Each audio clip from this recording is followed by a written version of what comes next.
नमस्कार, आप देख रहे हैं चलिए वहां खबर जहां, आपके साथ मैं हूं शुभ्रा खबर। मैं हूं मनोज बनू। हाथरस कांड में बड़ी कार्रवाई हुई है, योगी सरकार ने एक्शन लिया है। आपको बता दें कि एसपी, डीएसपी और इंस्पेक्टर को सस्पेंड कर दिया गया है। प्रशासनिक कार्रवाई की गई है और सबसे बड़ा सवाल है कि इसे लेकर एक एसआईटी बनाई गई थी। एसआईटी ने सरकार को अपनी रिपोर्ट सौंपी थी और उस रिपोर्ट के बाद सरकार ने इस पर कार्रवाई की है। निश्चित तौर पर तमाम ऐसे अपने लोग थे जिनका दबाव बना हुआ था। आपने देखा कि उमा भारती ने भी ट्वीट किया था और योगी आदित्यनाथ को सलाह दी थी, दो टूक सलाह दी थी। उसके बाद कहीं ना कहीं ऐसा लग रहा था कि अपनों का दबाव और दबाव के बाद शुभ्रा कार्रवाई। बिल्कुल, और दोनों ही पक्षों का नार्को टेस्ट हो सकता है, ये इस वक्त की अहम खबर आ रही है। हमें भूलना नहीं चाहिए कि हाईकोर्ट ने स्वतः संज्ञान लिया था इस पूरे मामले में, और उसमें सबसे अहम सवाल जो हाईकोर्ट ने खड़ा किया था वो पुलिसकर्मियों की लापरवाही और पुलिसकर्मियों के रवैये को लेकर ही था। आज गांधी जयंती है, हाईकोर्ट ने गांधी जी को कोट किया था, उनके जंतर को कोट किया था, याद कीजिए। और प्रशासनिक लापरवाही के जो आरोप लग रहे थे उससे पूरा देश ये सवाल पूछ रहा था कि आखिर उत्तर प्रदेश की पुलिस इस तरह का व्यवहार क्यों कर रही है पीड़ित परिवार के साथ। आखिर क्यों पीड़ित परिवार को नजरबंद कर दिया गया है और क्यों मीडिया को भी वहां पर जाने की इजाजत नहीं है और बात करने की इजाजत नहीं। आखिर क्या छुपाया जा रहा है। और जिस तरीके की बदसलूकी देखी गई वकीलों के साथ, मीडिया कर्मियों के साथ, उसके बाद एसपी, डीएसपी और इंस्पेक्टर फिलहाल सस्पेंड कर दिए गए हैं। लेकिन जानकारी यह भी है कि आगे और भी अधिकारियों पर कार्रवाई हो सकती है। बिल्कुल बड़ा सवाल, क्योंकि देश के प्रधानमंत्री नरेंद्र मोदी ने जब उत्तर प्रदेश के मुख्यमंत्री योगी को फोन किया था, कहा था कि कोई भी जिम्मेदार आदमी बचना नहीं चाहिए। उसके ठीक बाद तमाम मीडिया के लोग वहां पर पहुंचे। मीडिया के लोग रिपोर्टिंग करना चाहते थे, वो देखना चाहते थे कि क्या गलत हुआ और क्या नहीं गलत हुआ। उसके बावजूद भी प्रशासन ने मीडिया कर्मियों को नहीं जाने दिया गया। खुद परिवार के लोगों को दूसरे लोगों से नहीं मिलने दिया गया। वो एक कमरे में बंद हैं और खुद पीड़िता के भाई ने यह कहा था कि हमें कहीं नहीं निकलने दिया जा रहा, हमें किसी से नहीं मिलने दिया जा रहा। लेकिन देर से ही सही दुरुस्त कार्रवाई हुई है और मुझे लगता है कि पूरे देश में इस वक्त अगर चर्चा किसी की चल रही है तो हाथरस कांड की चल रही है। और सरकार के ऊपर एक दबाव है, मीडिया का दबाव, समाज का दबाव, सहयोगियों का दबाव, और उस दबाव के बाद उत्तर प्रदेश की सरकार, योगी सरकार ने एक बड़ी कार्रवाई। बिल्कुल आप सही कह रहे हैं मनोज, और इसीलिए हम सीधा रुख कर लेते हैं हाथरस का। हमारे तमाम संवाददाता अलग अलग जगहों से हमारे साथ जुड़ रहे हैं। हम एक एक करके उन पर बात करने की कोशिश करेंगे और समझने की कोशिश करेंगे कि देश के अलग अलग हालातों में क्या स्थिति है, बेटियों की, लड़कियों की सुरक्षा की क्या स्थिति है और पुलिस का क्या रवैया है। लेकिन हाथरस जाना जरूरी है। ऐश्वर्य जैन वहां हमारे साथ जुड़ गए हैं। ऐश्वर्य, आज दिन भर जो ड्रामा चलता रहा हाथरस में वो इंडिया न्यूज ने भी दिखाया, और कैसे नजरबंद कर दिया गया था पीड़ित परिवार को, कैसे कैसे परिवार से किसी को बात करने की इजाजत नहीं थी। जिन्होंने अपनी बेटी खोई है, जिनकी बेटी की लाश को जला दिया गया रात के अंधेरे में बिना उनकी इजाजत के, उनसे बात करने की परमिशन नहीं दी गई। अब ये एक्शन हुआ है, एसपी, डीएसपी, इंस्पेक्टर सस्पेंड हो गए हैं। लेकिन क्या इतना ही काफी है? क्या एक संदेश नहीं जाना चाहिए कि उत्तर प्रदेश की पुलिस इस तरह का रवैया नहीं अपना सकती? देखिए, बहुत बड़ी खबर है क्योंकि इन 3 अफसरों का सस्पेंड होना, और भी कई नाम सामने आ रहे हैं। जो शुरुआती एसआईटी की जांच है उसके अनुसार अभी ये कार्रवाई उत्तर प्रदेश सरकार द्वारा इन पुलिसकर्मियों के ऊपर की गई है। और जो सबसे बड़ी खबर है, क्योंकि आज तक बहरहाल हमने देखा है कि जो नार्को टेस्ट होता है वो सिर्फ आरोपियों के परिवारजनों का होता है या फिर दोषी के ऊपर होता है, लेकिन पुलिस प्रशासन के जो ऑफिसर्स इस पूरे केस में इन्वेस्टिगेट कर रहे थे उनका भी नार्को टेस्ट होगा। ये एक बहुत बड़ा संदेश देने की कोशिश की गई है उत्तर प्रदेश सरकार द्वारा इस पूरे जांच के दौरान। इस वक्त मैं जहां मौजूद हूं, मैं 2 किलोमीटर दूर पीड़िता के परिवार के घर से मौजूद हूं, और ये जो बैरिकेड्स आप देख रहे हैं, ये पूरा बैरिकेडिंग इसलिए लगाया गया है क्योंकि पूरे उस गांव को पूरी तरीके से सील कर दिया गया है। सीआरपीसी की धारा 144 लगा दी गई है और किसी भी बाहरी शख्स को अंदर आने की अनुमति नहीं दी गई है। सवाल इसीलिए बड़ा खड़ा हो रहा है कि क्यों मीडिया को पीड़िता के परिवार से बात करने की अनुमति नहीं दी जा रही है, क्यों पॉलिटिकल डेलीगेशंस जो भी हाथरस पहुंच रहे हैं उनको पीड़िता के परिवार से बात करने की बड़ा सवाल उससे बड़ा सवाल ऐश्वर्या यहां पर यह है, उससे बड़ा सवाल ऐश्वर्या यहां पर यह है कि देश का मीडिया जब हाथरस पहुंचेगा तभी प्रशासन चेतेगा। देश का मीडिया अगर वहां पर पहुंचकर सवाल पूछेगा तभी कार्रवाई होगी। दिल्ली के जंतर मंतर पर अगर आम आदमी पार्टी, चंद्रशेखर, प्रियंका गांधी अगर वाल्मीकि मंदिर में चली जाएंगी, क्या तभी किसी पीड़िता को न्याय मिलेगा? क्या तभी किसी बलात्कार पीड़िता को न्याय मिलेगा? यह सबसे बड़ा सवाल है। और देश के प्रधानमंत्री नरेंद्र मोदी अगर सरकार के मुखिया से कह रहे हैं कि इस पर कार्रवाई करो, बावजूद इसके एसपी और डीएम के जो बयान आते हैं वाकई चिंताजनक हैं। चिंताजनक इसलिए है क्योंकि उत्तर प्रदेश को उत्तम प्रदेश बनाने की बात बीजेपी ने की थी, बावजूद इसके कार्रवाई इतनी देरी से क्यों? और आपसे जो सबसे बड़ा सवाल मैं पूछना चाहता हूं, क्योंकि एसआईटी जो बनाई गई थी उसकी रिपोर्ट के अनुसार यह कार्रवाई की गई है। डीएम का जो बयान था, डीएम ने खुद मीडिया कर्मियों को कहा था कि मीडिया वाले चले जाएंगे, आपको यही रहना है, हमसे बात करनी है। क्या एसआईटी की टीम में उसकी रिपोर्ट में डीएम के खिलाफ भी कोई टिप्पणी की गई है?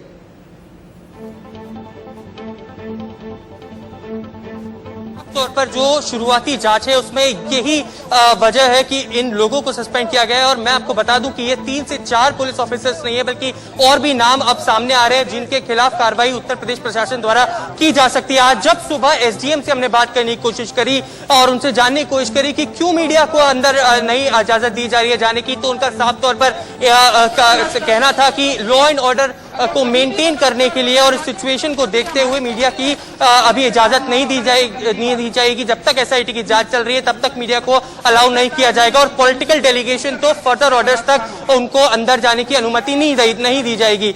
ये जो एसआईटी की जांच है, जो 3 सदस्यीय एसआईटी इस पूरे मामले में जांच कर रही है, उनका साफ तौर पर कहना था कि जब इन सभी लोगों से पूछताछ की गई और जो स्टेटमेंट्स रिकॉर्ड किए गए उसके अनुसार उनको ये जानने को मिला कि कई बार स्टेटमेंट्स को बदला गया है, कई बार स्टेटमेंट्स को बदला गया है। लेकिन उसके पीछे जिस तरीके से शुरुआत से ही पुलिस का दबाव नजर आ रहा है, पुलिस का जो रवैया नजर आ रहा है, वो हम इंडिया न्यूज पर दिखा रहे हैं। किस तरह पुलिस कह रही है कि पहले तो भाई हमने छेड़खानी के आरोप में, छेड़खानी की धाराओं में केस दर्ज कर लिया, बाद में रेप की धाराएं जोड़ी गई। अगर पुलिस ये कह रही है ऐश्वर्या जैन की बार बार बयान बदल रहा है पीड़ित का परिवार, क्यों ना हम माने? आज पुलिस के रवैये को देखते हुए क्यों ना हम माने कि यही पुलिस इसके पहले दबाव बना रही होगी? क्या इस बात से इनकार किया जा सकता है? मेरा एक सवाल है आपसे। जानकारी यह भी मिल रही है कि पीड़ित के परिवार का फोन तक छीन लिया गया है, पीड़ित के परिवार का फोन तक छीन लिया गया है। अगर ये एसआईटी की जांच 1 हफ्ते में कंप्लीट होने वाली है और उसके बाद ये जानकारी निकल के सामने आई कि दबाव में कोई बयान दर्ज करवा लिया गया पीड़ित परिवार से, मीडिया की नदारत, मीडिया वहां पर है नहीं, मीडिया को जाने नहीं दिया जा रहा है, कौन इसका जिम्मेदार होगा? कौन इसका जिम्मेदार होगा कि पीड़ित परिवार पर दबाव बना लिया पुलिस ने?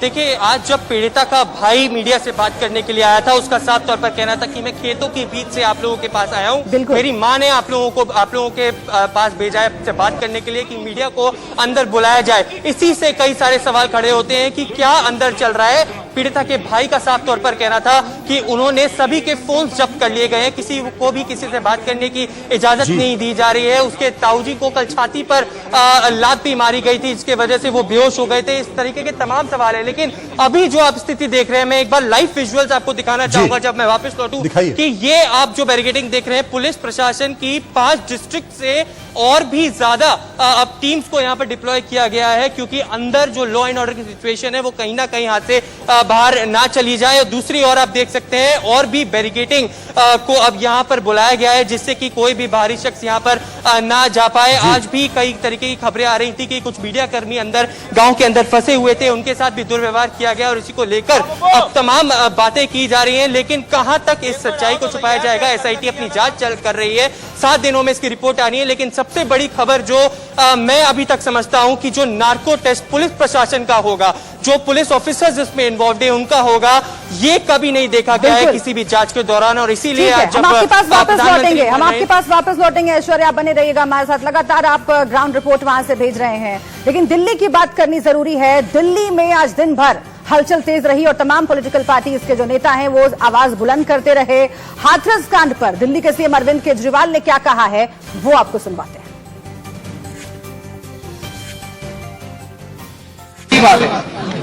तुम ऐसे कैसे कर रहे हो? इसको कोई कहता है जी उत्तर प्रदेश में बलात्कार हो गया, तो दूसरा कहता है राजस्थान में। ये क्या?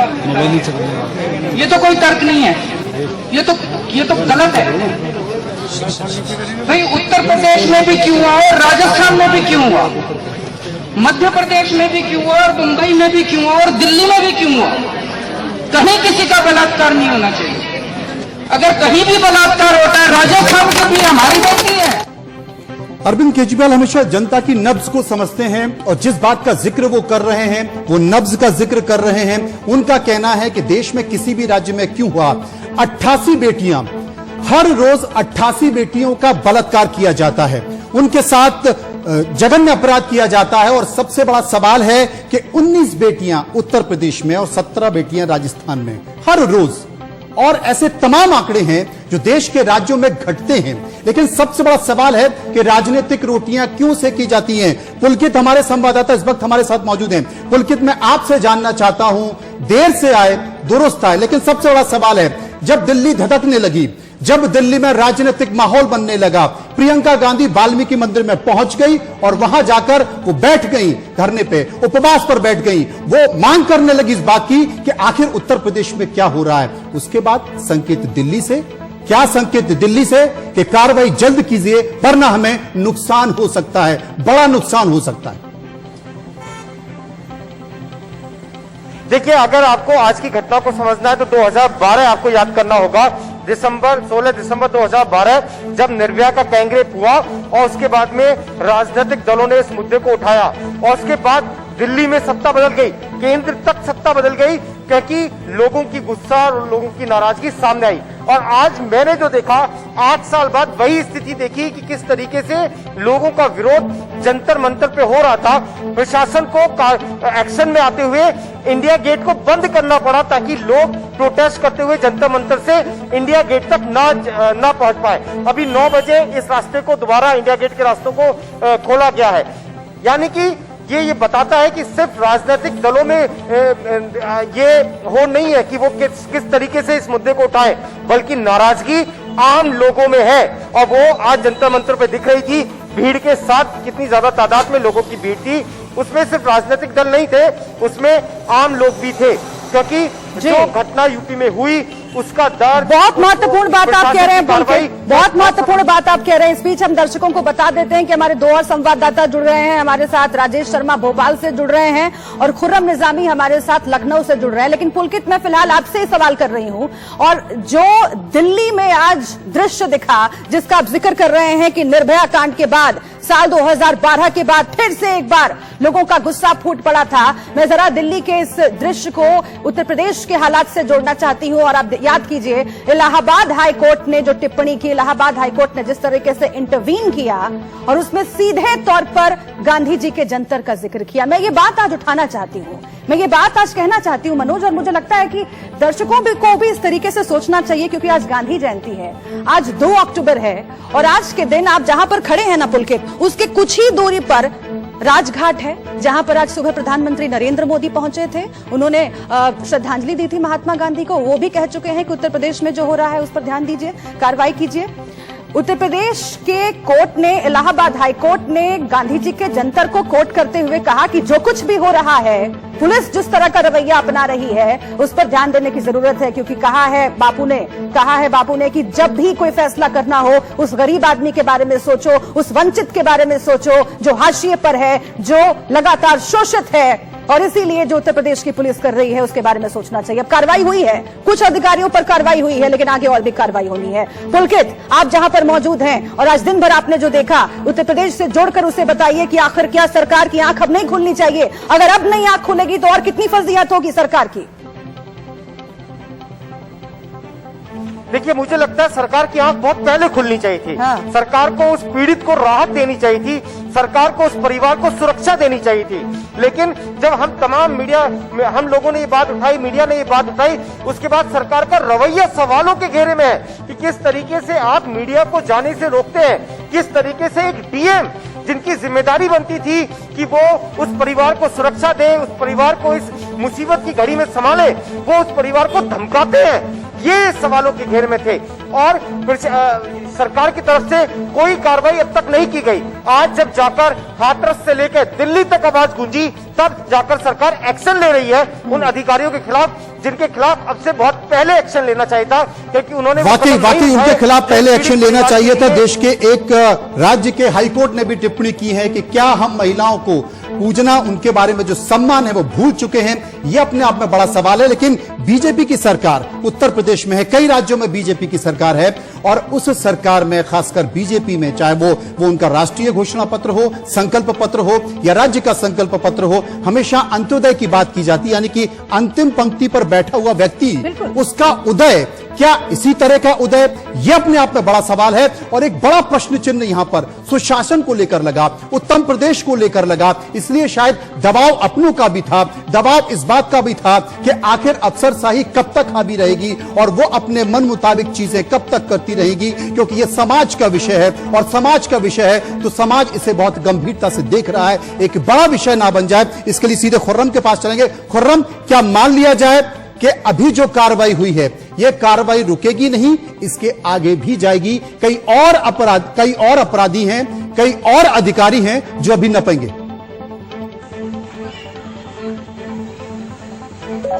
जी बिल्कुल, देखिए जो कार्रवाई शुरू हुई है वो रुकनी भी नहीं चाहिए, क्योंकि जिस तरीके जो अधिकारियों का रवैया था, जो उन्होंने रास्ता अख्तियार किया था, वो बिल्कुल उसका बेबुनियाद से उसका कोई मतलब नहीं था। आप कैसे पीड़िता को इंसाफ दिलाने को डरा धमका कर रख सकते हैं? आप ये देखिए कि जो पीड़िता है उसको आपने नजरबंद कर लिया, पूरे गांव को आपने एक किले में तब्दील कर दिया, जैसे पता नहीं वहां क्या होना है। मीडिया जा नहीं सकती, पॉलिटिकल डेलीगेशन जा नहीं सकता, सच्चाई बाहर आ नहीं सकती, अंदर क्या हो रहा किसी को मालूम नहीं। भाई किसी तरह से बाहर आता है, वो कहता है कि हमने दबा के रखा गया है, हमें एक बंधक बना लिया गया है। लेकिन सवाल ये है कि 12 तारीख को प्रशासन क्या करेगा, जब उनको हाईकोर्ट के लखनऊ बेंच में पेश करना होगा। हाईकोर्ट के लखनऊ बेंच ने न सिर्फ ADG law and order, DGP इन लोग को तलब किया है, बल्कि साथ में तलब किया है और ये भी कहा है कि जो पीड़ित के परिवार हैं वो भी वहां पर आए और बताएं, अपनी बात रखें। तो यानी कि पीड़ित का जो पक्ष है, जो डिसीज्ड है, उसका जो उसके परिजन हैं, वो भी कोर्ट में हाजिर होंगे, वहां बताएंगे आखिर हुआ क्या था। देखिए, हैरानी की बात यह है कि जो पूरा जो क्राइम सीन है उसको आपने दरकिनार कर दिया। क्राइम सीन दो है यहाँ पर। एक क्राइम सीन वो है जहाँ रेप हुआ था, दूसरा क्राइम सीन वो है जहाँ अंत्येष्टि हुई। क्राइम सीन इसलिए है क्योंकि परिजन का साफ तौर पे कहना है कि बगैर हमसे कन्विंस किए और हमके प्रेजेंस इंश्योर किए बगैर वहाँ अंतिम संस्कार कर दिया गया। लेकिन हैरानी की बात यह, जो पीड़ित है, जिस परिवार पे गुजरी है, उसी को आपने नजरबंद कर दिया, किसी से मिलने नहीं दे रहे। करना चाहती हूँ खुर्रम, आप बिल्कुल सही कह रहे हैं कि दो क्राइम सीन है यहाँ पर। एक छोटा सा फैक्ट दुरुस्त करना चाहती हूँ, कोई अंत्येष्टि नहीं हुई, कोई अंतिम संस्कार नहीं किया गया, बल्कि बलात्कार पीड़िता के शव को फूंक दिया गया। और इसकी जिम्मेदार यूपी पुलिस, क्योंकि वहां पर बड़ी मौजूदगी पुलिस फोर्स की थी। खुर्रम, मेरा अगला सवाल आपसे राजनीति से जुड़ा हुआ है, क्योंकि आप लखनऊ में हैं और लखनऊ राजनीति का गढ़ वैसे भी रहा है। और इस मामले में भी जब तमाम जो पॉलिटिकल पार्टीज हैं उन्होंने सरकार को घेरना शुरू किया, बीजेपी को घेरना शुरू किया, तो लखनऊ में भी जो तस्वीरें उभरी वो हमने देखा। लगातार कांग्रेस के नेता, लगातार समाजवादी पार्टी के नेता सड़कों पर उतर रहे हैं। लेकिन आंकड़े हमें नहीं भूलने चाहिए, आंकड़े नहीं भूलने चाहिए। एनसीआरबी का जो डाटा कहता है 2019 का सबसे ज्यादा रेप के मामले अगर बढ़े हैं तो राजस्थान में बढ़े हैं। पूरे देश में रेप के मामले बढ़े हैं और पूरे देश में अलग अलग पार्टीज की सरकारें 7% रेप के मामले एक साल में बढ़ गए हैं। 2019 का आंकड़ा ये कहता है। और खुर्रम, इसीलिए मैं आपसे समझना चाहती हूं कि जब ये पॉलिटिकल पार्टी सड़कों पर उतरती हैं तो क्या इसमें आपको कोरी राजनीति दिखती है या फिर एक मंशा भी है बदलाव की? और अगर पुलिस वाले दबाने की आवाज को कोशिश करते हैं तो क्या वो सरकार की और फजीहत करवा रहे हैं? देखिए, अगर बदलाव की मंशा होती तो 2012 के बाद से रेप ही नहीं होता। ये बदलाव की मंशा अगर होती तो आप देखिए, निर्भया का जो कांड हुआ था 2012 में, उसकी फांसी कब हुई? 7 साल के बाद फांसी होती है। तो बदलाव की बात होती तो 2012 के बाद कानून बदला, सब कुछ बदला। लेकिन क्या हुआ? कानून से खेल करके जो उनके अभियुक्त थे आरोपियों के, उन्होंने चारों को 4 बार जीवन दान दिलाया, लेकिन आखिरकार उनको फांसी हुई। ये बताता है कि कानून के शिकंजे से आप बच नहीं सकते। लेकिन दूसरी खास बात ये है कि आप आंकड़ों पे मत जाइए। अगर आप आंकड़ों पर जाइएगा तो बात वही हो जाएगी कि मेरी कमीज आपकी कमीज से सफेद कैसे। ये बात नहीं है। हालात सुधारने पड़ेंगे, सरकारों को हालात सुधारना पड़ेगा और वो पूरे देश में होगा। और इसलिए हम लगातार हर स्टेट की बात कर रहे हैं, हर सरकार की बात कर रहे हैं, हर पार्टी की बात कर रहे हैं और सवाल पूछ रहे हैं हर किसी। ब्रेक के बाद आपका स्वागत है। हम चर्चा इस बात को लेकर कर रहे हैं कि आखिर देश में महिलाओं के ऊपर अपराध इतने क्यों हो रहे हैं और कानून होने के बावजूद, कार्रवाई होने के बावजूद, व्यवस्था होने के बावजूद भी क्यों ये अपराध रुकते नहीं हैं। सबसे बड़ा सवाल यही है। हम माहौल नहीं बनाते, हम खबर दिखाते हैं। इसलिए हम आपको यह भी बताना चाहते हैं कि ऐसा नहीं है कि राज्य सरकारें कार्रवाई नहीं करती हैं। अगर 2018 के एनसीआरबी के रिकॉर्ड देखें तो उत्तर प्रदेश और मध्य प्रदेश दोनों ही राज्यों ने सुधार किया है। उत्तर प्रदेश में बलात्कार के मामले में करीब 50% की कमी आई है और मध्य प्रदेश में 27% की कमी आई है, लेकिन राजस्थान में बलात्कार के मामले लगातार बढ़ते जा रहे हैं। और सबसे बड़ा सवाल है, यह एक सीमा की बात नहीं है शुभ्रा, यह कार्रवाई की बात है। इसे समझना होगा सरकारों को और व्यवस्थाओं को। बिल्कुल, और हम अपने कुछ और संवाददाताओं का रुख कर लेते हैं और जानते हैं कि आखिर भोपाल में क्या हाल है। राजेश शर्मा, मैं आपका रुख करती हूं। जो बात मनोज ने अभी कही बहुत महत्वपूर्ण है। हम माहौल नहीं बनाते हैं, लेकिन हर जगह की रिपोर्ट दिखानी जरूरी है। और अगर किसी राज्य में, अगर किसी शहर में किसी बेटी के साथ बलात्कार हुआ है तो उसकी आवाज उठाना इंडिया न्यूज का काम है और उसी स्टेट की सरकार को जवाब देना होगा, चाहे वो बीजेपी, कांग्रेस, किसी भी पार्टी की सरकार क्यों ना हो। भोपाल में भी आया है मामला सामने, भोपाल में भी मामला सामने आया है और उसके बाद बेटी ने जहर खा लिया। वहां पर आप मौजूद हैं। उमा भारती का ट्वीट हम देख रहे हैं। उत्तर प्रदेश के मामले में जिस तरीके से उन्होंने कहा, ट्वीट किया, उसके बाद कार्रवाई कुछ अधिकारियों पर हुई है। कहा जा रहा है कि अब अपने ही लोगों के प्रेशर में बीजेपी सरकार उत्तर प्रदेश में आ रही है, लेकिन भोपाल में वहां पर सरकार क्या कह रही है, अधिकारी क्या कह रहे हैं? बिल्कुल, देखिए, अगर मध्य प्रदेश की बात करें तो अभी कुछ देर पहले ही हाथरस के जो डीएम और वहां पे जो एक्शन हुआ है, मध्य प्रदेश में भी एक कार्रवाई अभी हुई है। एक ब्रेकिंग खबर है कि नरसिंहपुर में जिस दलित महिला के साथ रेप हुआ था 3 दिन पहले, उसकी एफआईआर दर्ज नहीं की जा रही थी। कुछ देर पहले ही शिवराज सिंह चौहान ने नरसिंहपुर जिले के एसपी को शोकाज नोटिस देने के निर्देश दिए हैं। एडिशनल एसपी और एसडीओपी को हटाने के निर्देश दिए हैं। और इसके अलावा जो चौकी प्रभारी थे, जो उस महिला की रिपोर्ट दर्ज नहीं कर रहे थे, अब उनके खिलाफ उसी चौकी में एफआईआर दर्ज करने के निर्देश जो है वो शिवराज सिंह चौहान ने दिए हैं। देखिए, खबर इंडिया न्यूज ने भी दिखाई थी, 2 दिन पहले भी दिखाई थी, हमने कल भी खबर दिखाई थी कि किस तरह से घटना हुई। 3 दिन तक उस महिला की जो है एफआईआर दर्ज नहीं की। आज मुख्यमंत्री शिवराज सिंह चौहान देर शाम जो है, चूंकि वो आज कोटा गए थे, कोटा से लौटने के बाद उन्होंने डीजीपी को बुलाया था, गृह विभाग के अधिकारी आए थे और उन्होंने इस बैठक में साफ तौर पर कह दिया कि इस तरह की घटनाएं जो है बर्दाश्त नहीं की जाएंगी।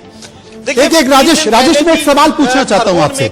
मैं सवाल इसलिए पूछना चाहता हूं क्योंकि पूरा देश इंडिया न्यूज इस वक्त देख रहा है और हम चर्चा इस बात को लेकर करना चाहते हैं कि देखिए, अलग अलग राज्य हैं और कई 100 किलोमीटर की दूरी है, लेकिन घटना एक ही घट रही है। महिलाओं के साथ घटना घट रही है। व्यवस्था जो है, प्रशासन, पुलिस, वो कितनी असंवेदनशील हो चुकी है कि वो कार्रवाई नहीं करती है। हाथरस की जो घटना है, ठीक वैसी मिलती जुलती घटना नरसिंहपुर जिले की है, जो कि भोपाल से कुछ किलोमीटर दूर है। सबसे बड़ा सवाल यहां पर यह है कि हल्की बाई उस महिला का नाम है, वो खेत में जाती है क्योंकि अभी देश के लोगों को इस केस की जानकारी नहीं है, इस प्रकरण की जानकारी नहीं है। इसलिए विस्तार से हम आपको बताना चाहते हैं कि हल्की बाई खेत में घास काटने जाती है, वहां पर कुछ दबंग लोग उसके साथ बलात्कार करते हैं, रेप करते हैं और उसके बाद वो अपने परिवार को अपनी पीड़ा बताती है। पीड़ा बताने के बाद वो थाने जाते हैं, उसकी नहीं सुनी जाती। 2 दिन बाद फिर थाने जाते हैं। 28 तारीख को उनके पूरे परिवार को, हल्की बाई सहित पूरे परिवार को दिन भर थाने में बिठाया जाता है और वो दुखी अपने घर पर पहुंचते हैं और 1 तारीख को हल्की बाई फांसी लगा लेती है। आप सोचिए कि 2 अलग अलग राज्य, अपराध एक ही है, पीड़िता एक ही है। यह अपने आप में सबसे बड़ा सवाल है। राजेश, मैं जानना चाहता हूं कि आखिर व्यवस्था कहां है। अगर एक पीड़िता यह कहती है कि मेरे साथ बलात्कार हुआ है, तो पुलिस की जिम्मेदारी क्या है? सबसे पहले यह कोर्ट के आदेश हैं। सुप्रीम कोर्ट कई मामलों में बोल चुका है कि अगर कोई पीड़िता कहती है कि उसके साथ बलात्कार हुआ है तो सबसे पहले एफआईआर दर्ज करें। बिल्कुल मनोज जी, आप मध्य प्रदेश को और बहुत अच्छी से जानते हैं, बहुत करीब से जानते हैं। आप देखिए, 21 सितंबर को जब मध्य प्रदेश विधानसभा का 1 दिन का सत्र था, गाडरवारे की जो विधायक हैं वो धरने पे बैठी थी और उनका ये आरोप था कि वहां के एडिशनल एसपी जो है वो अवैध उत्खनन करा रहे हैं, सट्टा के काम कारोबार पे उनकी नजर रहती है और उन्होंने कई तरह के आरोप लगाए थे।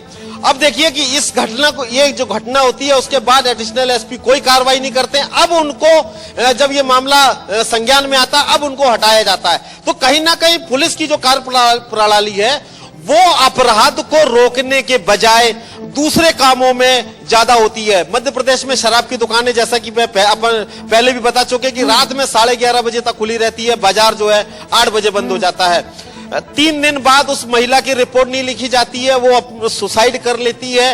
उसके बाद जो है एक्शन लिया जाता है। विस्तार से मनोज ने बताई अभी दर्शकों के लिए, और ये जानना जरूरी है कि पुलिसिया नाकामी पर हम आखिर क्यों बात कर रहे हैं। किसी भी स्टेट की पुलिस हो, जो रवैया सामने आ रहा है, उसे लग रहा है कि पुलिस वालों को फिर से एक बार ट्रेनिंग की जरूरत है।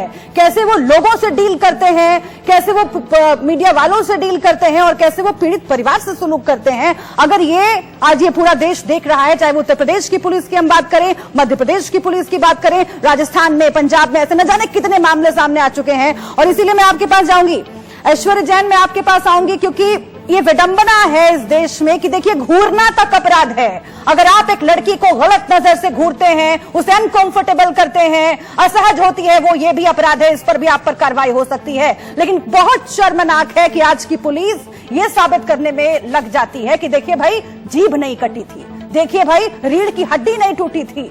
आखिर ये क्या है? आखिर ये किस तरह का प्रदेश, किस तरह का देश और किस तरह का समाज बनाने की कोशिश हो रही है, जिसमें पुलिस का एक बहुत बड़ा योगदान दिखाई दे रहा है। और इसीलिए मैं आपसे पूछना चाहती हूँ, सर, आप वहां पर दिन भर मौजूद थे, पुलिसिया जो नाकामी है और जो ठसक है वो हमने देखी, वर्दी की ठसक। और इसीलिए सीमा कुशवाहा जिन्होंने निर्भया केस में लंबी लड़ाई लड़ी, वकील हैं, निर्भया केस में दोषियों को फांसी हुई, उसके बावजूद कुछ बदला तो नहीं, लेकिन आज वही सीमा कुशवाहा जब पहुंचती हैं हाथरस, तो पुलिस वाले कैसा सलूक करते हैं। बताइए कि क्या देखा आपने, और बताइए कि क्या बदलना चाहिए पुलिस की कार्यप्रणाली में।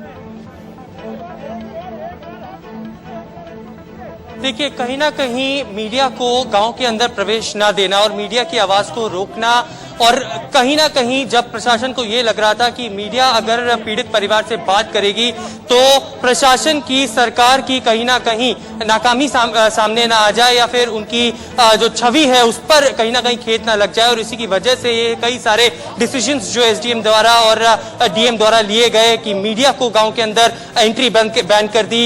एसआईटी की जांच जब चल रही थी तो पॉलिटिकल डेलीगेशंस को अंदर आना मना कर दिया गया था, पूरी गांव को सील कर दिया गया। यही सारी बातें बताती है कि कहीं ना कहीं कुछ ना कुछ सच्चाई को छुपाने की भी लगातार अंदर कोशिश की जा रही है, और इसीलिए पूरे गांव को छावनी में तब्दील करा दिया गया है और कोई भी बाहरी शख्स को अंदर जाने की इजाजत नहीं दी गई है। जब मैं खुद इस गांव के अंदर जाने की कोशिश कर रहा था तो यहां पर माहौल अभी भी तनावपूर्ण बना हुआ है। लगातार कुछ लोग हैं जो 10 से 12 लोग जो मेरे को लगातार दिखे, जिनके हाथों में डंडे थे, और इसी वजह से लॉ एंड ऑर्डर सिचुएशन को मेंटेन करने के लिए ये कई सारे कड़े फैसले लिए गए। आप अभी भी देख सकते हैं किस तरीके से डीएम, एसडीएम से लेकर कई अधिकारी अभी भी इस बैरिकेडिंग के पास मौजूद हैं और पूरी सिचुएशन को अपने निरीक्षण में रखे हुए हैं। दूसरी तरफ आप देख सकते हैं तमाम गांव के लोग जो यहां पर बाहर आए हुए हैं, जो लगातार यहां पर आवाज उठा रहे हैं कि कहीं ना कहीं इंसाफ होना चाहिए। और जो आक्रोश जंतर मंतर से हाथरस तक हमने देखा, वो आक्रोश अब तमाम शहरों के अंदर, तमाम राज्यों के अंदर लोगों के अंदर है, और जानने की कोशिश ये हो रही है कि बिल्कुल सही कहा ऐश्वर्या, बिल्कुल सही कहा। और आपके पीछे जो स्याह अंधेरा है, अगर यह अंधेरा ऐसे ही रहता तो शायद इस पीड़िता को न्याय नहीं मिल पाता। वो कैमरे की चमक है, वो कैमरे की रोशनी है, जब उस गांव में पहुंचती है तो सरकार हिलती है, सरकार को लगता है कि यह समाज का दबाव है, यह सरकारों पर दबाव है और कार्रवाई होनी चाहिए। सबसे बड़ा सवाल यह है, लेकिन क्या ये इन कैमरों की चमक हर उस बेटी तक पहुंच पाती है? क्या हर उस बेटी तक न्याय मिल पाता है? सवाल उत्तर प्रदेश का नहीं है, सवाल बिहार का भी है, मध्य प्रदेश का भी है, राजस्थान का भी है, कर्नाटक का भी है, आंध्र प्रदेश का भी है, जम्मू कश्मीर का ही, पूरे देश का सवाल इस बात को लेकर है कि आखिर ये व्यवस्था सुधरेगी क्यों? आज इस लड़की को अगर न्याय मिलता है तो कल किसी लड़की को, कल किसी बेटी के साथ अगर यह घटना होती है तो क्या न्याय मिल पाएगा? ऐश्वर्या, मैं आपसे पूछना चाहता हूं, क्योंकि तमाम लोग आपके आसपास हैं, उत्तर प्रदेश के लोग आपके आसपास हैं, उत्तर प्रदेश के लोग क्या कहते हैं, हाथरस के लोग क्या कहते हैं, वो क्या मानते हैं? क्या वाकई इस कार्रवाई के अलावा भी और कुछ होना चाहिए जिससे किसी भी बेटी के ऊपर हाथ उठाने से पहले, आंख उठाने से पहले लोग 10 बार सोचें, 10 बार समझें? देखिए, उत्तर प्रदेश की खासतौर पर बात की जाए तो भले ही वो समाजवादी पार्टी हो, भले ही वो बसपा हो, भले ही वो भारतीय जनता पार्टी हो या कांग्रेस के लोग हो, कभी ना कभी किसी ना किसी दल के साथ जुड़कर वो सत्ता पक्ष में जरूर आए थे। लेकिन जब आज ये हादसा हाथरस के अंदर हुआ, तब वो तमाम पॉलिटिकल पार्टीज के लोग, जो लीडर्स हैं, वो यहाँ पर आकर सवाल खड़ा कर रहे हैं आज सरकार के ऊपर। पूछिए आपके आसपास जो लोग हैं उनसे पूछिए, हम जानना चाहते हैं कि वो क्या कह रहे हैं। लॉ एंड ऑर्डर को मेंटेन किया गया। बिल्कुल मैं कोशिश करूंगा, कई यहाँ पर लोग भी हैं, उनके पास जाने की और उनसे बात करने की कि कहां से वो आए हैं और क्यों धरना प्रदर्शन लगातार कर रहे हैं। यहाँ पर कैंडल मार्च की भी यहाँ पर जानकारी निकली है। बिल्कुल मैं यहाँ पर, ये आम आदमी पार्टी के कार्यकर्ता हैं जो सुबह से यहाँ बैठे हुए हैं और भी तमाम देख रहा हूँ आम आदमी पार्टी के कार्यकर्ता हैं, यही सबसे बड़ी परेशानी है। हमारा प्रदर्शन उसके परिवार से मिलना है, क्योंकि पॉलिटिकल मोमेंटम को भी कहीं ना कहीं गेन करना चाह रही है सभी तमाम पार्टियां। टीएमसी के भी सांसद आए यहाँ पर और तृणमूल कांग्रेस के सांसदों ने भी ये बातचीत करने की और पीड़िता से बातचीत करने की कोशिश, पीड़िता के परिवार से राजनीति की बात निकली है। मुझे लगता है एक बार लखनऊ का रुख कर लेना चाहिए, क्योंकि पॉलिटिकल पार्टीज की जो मौजूदगी है वो कई सवाल खड़े कर रही है। खुर्रम, मैं आपके पास आती हूँ। सवाल ये खड़ा हो रहा है कि क्या 2022 के लिए जमीन बनाने की तैयारी हो रही है? दिल्ली से लेकर उत्तर प्रदेश तक, लखनऊ में हम देख रहे हैं कि कैसे राजनीतिक पार्टी के कार्यकर्ताओं का जमावड़ा है। लेकिन ये पार्टियां तब नहीं बोलती जब बेटियों के साथ इस तरह की घटनाएं होती हैं, लेकिन जब कैमरे पहुंच जाते हैं उसके बाद ये नेता भी पहुंच जाते हैं, ये तो बात तय है। लेकिन मैं आपसे जानना चाहती हूं कि कुछ राजनेताओं की चुप्पी पर भी सवाल खड़ा हो रहा है। कुछ राजनेताओं की चुप्पी पर बहुत अहम सवाल खड़े हो रहे हैं। आप मुझे विस्तार से समझाइए कि आखिर जो सियासत आप देख रहे हैं वो आने वाले वक्त में सरकार के लिए किस तरीके से चुनौती बन सकती है, और जो नेता आज बोल रहे हैं, जो नेता नहीं बोल रहे हैं, उसके बारे में आम जनता आने वाले वक्त में किस तरह की राय बना सकती है। खुर्रम, देखिए आपने, हमने सबने 2012 भी देखा, 2020 भी देख रहे हैं। मैं 2 तारीख का जिक्र इसलिए कर रहा हूं क्योंकि वो निर्भया 1 था तो निर्भया 2 है। 2012 में डिफेंसिव कौन था और एग्रेसिव कौन था ये सबको याद है, और आज डिफेंसिव कौन है, एग्रेसिव कौन है, ये भी सब देख रहे हैं। ये सत्ता विपक्ष की लड़ाई है, ये कुर्सी को एक से उतारने को खुद बैठने की लड़ाई है। नहीं तो ऐसी घटनाएं तमाम होती है। कई बार ऐसा होता है कि लोग को मालूम ही नहीं चलता, लेकिन कभी कभी कुछ चीजें ऐसी जंग हो जाती है जब सबको बोलना जरूरी होता है। वो ठीक है, राजनीतिक महत्वाकांक्षा अपनी जगह है, लेकिन आप इससे कैसे इंकार नहीं कर सकते कि इसमें अगर अपोजिशन नहीं बोलेगा तो कब बोलेगा। देखिए पूरी दिक्कत लोकल प्रशासन की है। अगर वहाँ के जो डीएम, एसपी, जो इंस्पेक्टर थे, अगर वक्त रहते कार्रवाई कर लेते, वक्त रहते सबको ठीक कर लेते, तो इतना बड़ा बवेला नहीं खड़ा होता और सरकार को बैकफुट पे नहीं आना होता। जो बयान डीएम की तरफ से आ रहे हैं, जो बयान एसपी की तरफ से आ रहे हैं, और यहाँ तक की बयान आए हैं कि शुक्र करो 25 लाख मिल गए, कोरोना में मर जाता कुछ नहीं मिलता, अब चुप हो जाओ, मीडिया चली जाएगी, तब तुम्हें कौन देखेगा। और जिस तरह नजरबंद कर रखा है, ये साफ बताता है कि जो लोकल प्रशासन है वो सब कुछ छुपाना चाहता है। लेकिन सरकार तक बात पहुंचे, सरकार अपनी कार्रवाई कर रही है। लेकिन बात राजनीति की, सबको मालूम है 2022 में चुनाव होना है, ये भी मालूम है कि बाई इलेक्शंस है, तो इन दोनों को क्लब करके पूरा पैकेज बन जाता है ये हाथरस का मुद्दा। और यही वजह है कि पैदल चलने से गुरेज नहीं, गिरने से गुरेज नहीं, कैंडल मार्च करने से गुरेज नहीं। लेकिन सवाल ये है कि 2012 में जब आप सत्ता में थे तो आप खामोश क्यों थे, और जो टेम्परामेंट, जो एग्रेशन बीजेपी का उस वक्त था वो आज क्यों नहीं है, आज क्यों नहीं दिखाई दे रहा है? ये सबसे बड़ा सवाल है। और मैं देख रहा हूं क्योंकि इस गांव में तमाम राजनीतिक पार्टियों के नुमाइंदे पहुंच चुके हैं अपनी राजनीति की नुमाइश करने के लिए। यह सबसे बड़ा सवाल है। दूसरा जो सबसे बड़ी परेशानी इस बात को लेकर है, पुलकित मेरे साथ मौजूद हैं, दिल्ली में हमारे संवाददाता हैं। पुलकित, कहीं ना कहीं दबाव राज्य सरकारों के ऊपर, प्रशासन को इस बात को लेकर होता है कि एनसीआरबी के आंकड़ों में अपराध की बढ़ोतरी ना हो जाए, इसलिए कोशिश की जाती है कि तमाम वो ग्रामीण इलाके, उनमें अपराधों को दबाया जाए या उन्हें टाला जाए। और खासकर महिलाओं के ऊपर जो अपराध हैं, बलात्कार जैसे मामले हैं, उन पर एफआईआर करने से बचा जाता है। लेकिन सबसे बड़ा सवाल है कि क्या राज्य सरकारें जो शुचिता की बात करती हैं, जो चाल चरित्र चेहरे की बात करती हैं, जो महिलाओं को सम्मान देने की बात करती हैं, कल भी हम सिद्धार्थनाथ सिंह को सुन रहे थे, वो मीडिया से मुखातिब होते हुए ये कह रहे थे कि उत्तर प्रदेश में महिलाओं के ऊपर अपराध कम हुए हैं, जबकि आंकड़े कुछ और कहते हैं। क्या ये यही दबाव है जो अपराध को कम करता है? यही दबाव है जो महिलाओं को उनका हक नहीं दिलाता है, उनके साथ अन्याय जैसा बर्ताव। बिल्कुल, और एक बात मैं इसमें ऐड कर दूं पुलकित, उसके बाद जवाब आप दीजिएगा।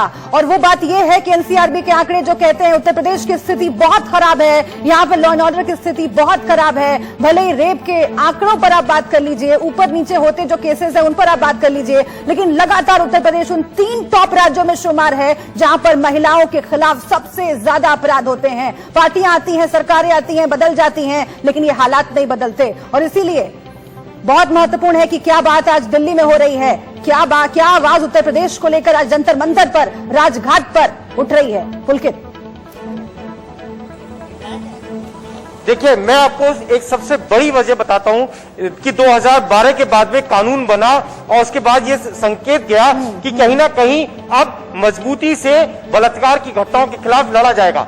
लेकिन जो अब की घटना है हाथरस की, अगर आप उसे सही से देखें तो यूपी सरकार ने जो बयान दिए हैं, जैसा कि जीभ नहीं काटी थी, रेप की पुष्टि नहीं हो रही है, हड्डी नहीं टूटी थी, जब ये मामला कोर्ट में जाएगा तो ये बयान, ये तमाम चीजें आरोपियों के पक्ष में जाएंगी, यानी कि पीड़िता को मरने के बाद भी हो सकता है इंसाफ ना मिल पाए। ये मैं इसलिए कह रहा हूं कि 2012 में जब निर्भया गैंगरेप हुआ था तो पुलिस ने, दिल्ली पुलिस ने उसे बड़ी मजबूती के साथ कोर्ट में रखा था, और यही वजह है कि हम सब ने देखा कि किस तरीके से निर्भया के आरोपियों को फांसी की सजा मिली।